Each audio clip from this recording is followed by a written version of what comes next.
మనిషిని ఒక ఉద్దేశంతో, ఒక నిర్ణయంతో, ఒక ఆలోచనతో దేవుణ్ణి మహిమపరచు నిమిత్తం ఈ భూమి మీదకి దేవుడు పంపించాడు. బైబిల్లో రాజులను దేవుడే పుట్టించాడు, సైన్యాధిపతులను దేవుడే పుట్టించాడు, న్యాయాధిపతులను దేవుడే పుట్టించాడు. బైబిల్లో చాలామంది ఘనులైనటువంటి స్త్రీలను దేవుడే పుట్టించాడు. ఎస్తేరును దేవుడు పుట్టించాడు తన వంశాన్ని రక్షించుట కొరకు.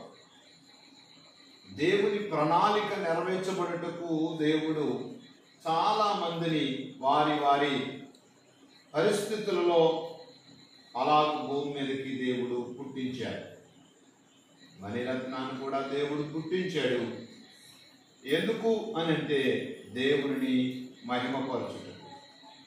దేవుడే తన మహిమను వెల్లడిపరచుటకు ఈమెను పుట్టించి మరొక దయా కిరీటాన్ని దేవుడు అనుగ్రహించాడు.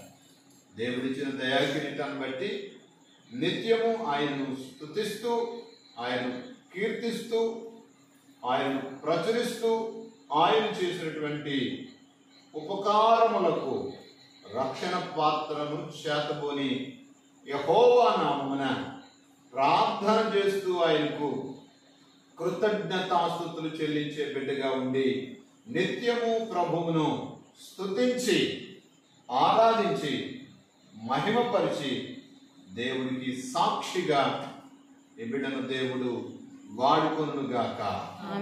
ఆమేన్.